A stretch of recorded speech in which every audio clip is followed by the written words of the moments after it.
Facepalm America. I'm Beowulf Rocklin. FacepalmAmerica.com is where you can get more information about the show. If you want to listen to episodes like this one, if you are not already on a preferred podcasting platform, or you want to easily refer your friends to a place to go, that place could be FacepalmAmerica.com. I urge you to go there. There's so many things you can do there. Listen to past episodes, connect with us on social media, contact us if you like, and you can do that at 202-656-6271. There are so many things to discuss today. The world in general and the world of politics more specifically in the United States of America is not slowing down. It is, in fact, accelerating. And so we are very pleased, as we do each week, to talk to John Rothmann. He is the host of Around the Political World with John Rothmann. John, welcome to Facepalm America. Thanks so much for being here. Always a pleasure to be with you. There is so much going on, and I just have to start with something that we hadn't had a chance to chat about, but I know that you on Around the Political World had discussed it, and it's just such a frustrating and potentially tragic situation. A Texas woman, Kate Cox, has been placed in an untenable and potentially life-threatening position. She's waiting for a court in Texas to decide on her abortion. Her fetus has a rare genetic abnormality, and her hospital have been placed in a really difficult situation after the Texas Supreme Court decided on Friday to temporarily stay a lower court's ruling that would have allowed Cox's abortion to take place. So she legally, not right at the moment, is not allowed to have that abortion, to choose to terminate the pregnancy. And the delay is going to remain in place until the Texas Supreme Court has, in their own good time, reached a decision. But we have no idea when that's going to be. And this is after last week when Texas Attorney General Ken Paxton threatened legal action against 3 of the hospitals that might potentially provide her with an abortion. This is just an atrocious situation. No, you and I agree. The threat to the doctors whose licenses could be revoked, they could do jail time. Look, this is the outcome of those who wanted to rescind Roe v. Wade. Yeah. And what we are seeing now is an American tragedy unfolding. And there is no doubt from a political point of view that this is not going to redound to the Republicans' credit. We've already seen it in 7 key states that are traditionally Republican states that are saying, no, you can't do this. Interestingly enough, in my mind, the Republican Party just doesn't seem to get it. And I include in that the candidates for president of the United States. They continue to support the idea that Roe v. Wade was wrong. Well, American women, Beowulf, are going to speak out, and may I say, American men like yours truly, and well, you too, indeed, are going to be speaking out as well. No, it's an abomination. We'll have to see now what Texas voters do.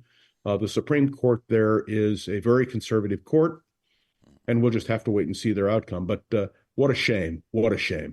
It is a shame, and I would hold out hope for Texas, but I know that the situation, electorally speaking, in Texas is structured in such a way that it is very difficult for many people to vote, and the hoops you have to jump through in order to register properly and be properly qualified to do that are significant, and to the end that it tends to keep Republicans and very conservative Republicans at that in power in a state which over the last couple of decades has been shifting increasingly in a demographic direction which one would expect otherwise, minus those restrictions, to be turning much bluer than it is. But we're very familiar over the course of the generations with the kind of electoral tricks and registration tricks that states such as Texas and others have played. What? Texas? Oh, come on.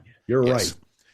The stars at night may be big and bright, but the electoral prospects for the Democrats are not similar at the moment. In Texas. Yes. Insert claps here. It's just so frustrating because that is a state that if everyone could vote in an unfettered way, who was qualified to vote and who wanted to vote and who had the time to vote and were not restricted by as many fetters as were placed on them by the state government, that it would at this point be a Democratic state with probably 2 Democratic senators and a Democratic a Democratic governor. But that's not the case because Republicans in this state and others build so many walls, and it's frustrating to see them game the system like this, as they do again and again, and they done since the pre-civil rights era and before. I can just imagine what the late Barry Goldwater would have said, Mr. Conservative, Mr. Republican. He observed about the question of limiting a woman's right to choose that the evangelical right of these people who want to do away with the right of a woman to choose, Goldwater said you ought to kick their asses out of this and leave it up to the doctor and the patient. Where is the Barry Goldwater of the Republican Party today? That's all I have to ask. Yeah, it seems like all the Barry Goldwaters are being put on the sidelines. We see Liz Cheney, we see Mitt Romney, we see Adam Kinzinger, again and again, people who realize that they can no longer win and get through a Republican primary system that is just so thoroughly biased against them because all the energy and all the activism in the party is centered around Donald J. Trump. And that is such a radical right position that there is no big tent in the Republican Party these days. It is a very, very small tent with a very, very big ego at the top. I'd like to remind people, Phyllis Schlafly, who was the head of the Eagle Forum and who was one of the leading anti-choice people, when she died, you know who spoke the eulogy at her funeral? Who's Donald J. Trump. Oh, wow. Yeah, that's very interesting. I how is that decision made? Because Phyllis Schlafly, it's just I wouldn't think that Donald Trump would have the intellectual heft, regardless of his particular position on the political spectrum at any particular time, for that matter, to be invited to such a position of quote unquote honor. Don't confuse people with the facts.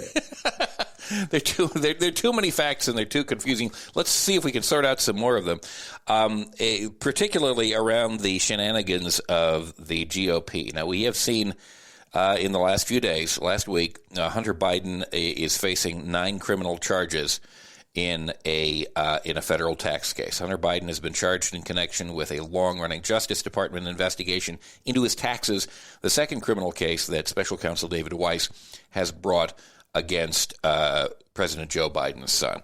Now, a couple of things about this are clear to me. One, it's the son of the president, and just because it's the son of a president does not mean that there is necessarily something that the president has done wrong.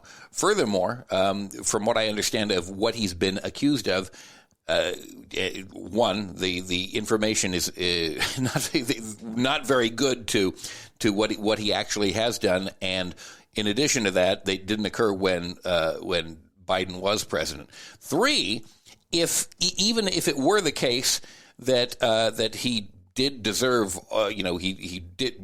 all of these charges are correct. He is convicted of the charges.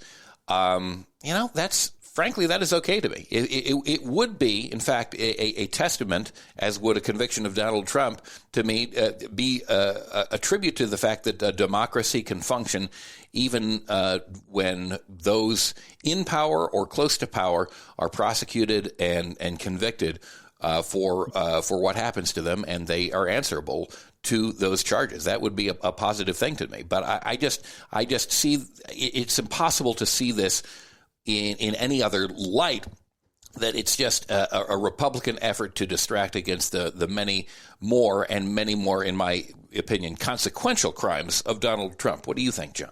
I agree with you. Let me just say, if Hunter Biden is guilty, let him be convicted. Yeah. I have no problem with that. No. But the accusations do not extend to Joe Biden. Okay. There is nothing that has been presented by the Republicans in any way, shape, or form which implicate the president of the United States in any of this. So let's keep everything clear and straight. If the Republicans have real evidence against Joe Biden, let them present it. Let the American people judge. But I'm not going to rest on the idea that the sins of the children should be laid at the footsteps of the parent, or vice versa. Absolutely. I agree with you. The two are separate things, and we cannot ignore that we have an actual former president who is charged with doing illegal things while he was president, multiple illegal things while he was president and after he was president. And really, that, to me, should be the focus.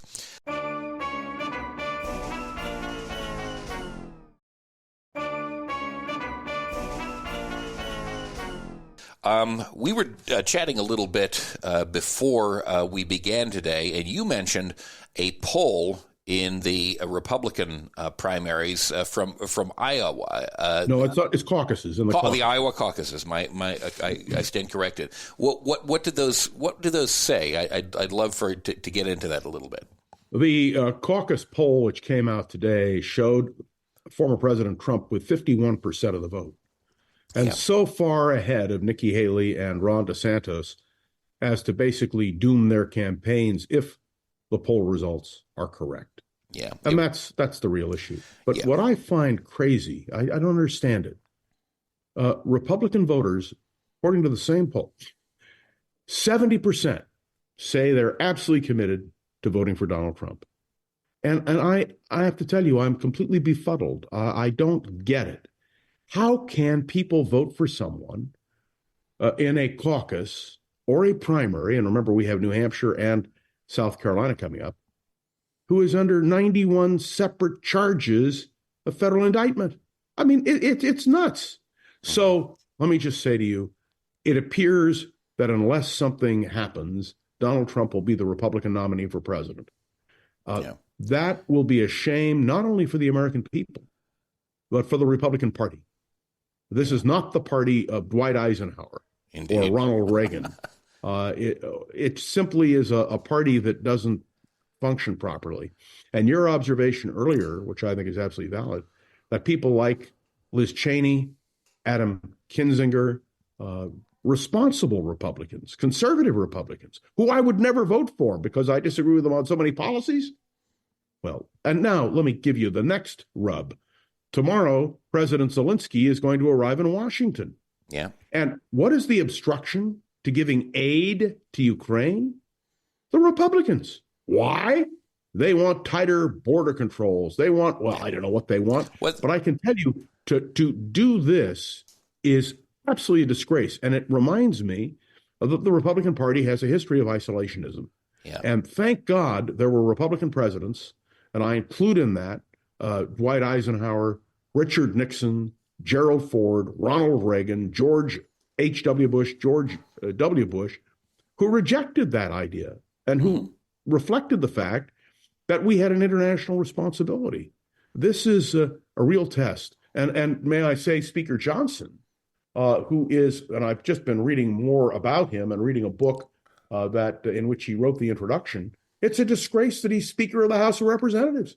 I mean, it's really just astounding to me. Yeah. And I know that this is almost like a broken record when you and I talk. And I hope the listeners understand this. I was a Republican for many, many years. Mm-hmm. Richard Norton Smith calls me a scholar of modern republicanism. Stanley Hilton, scholar of modern republicanism.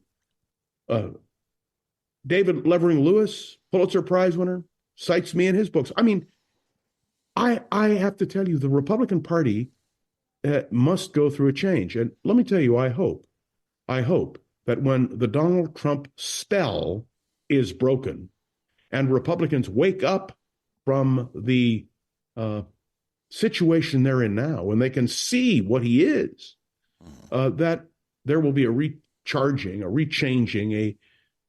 of the Republican Party. It really seems like on the international front, the Republicans have turned back to the era of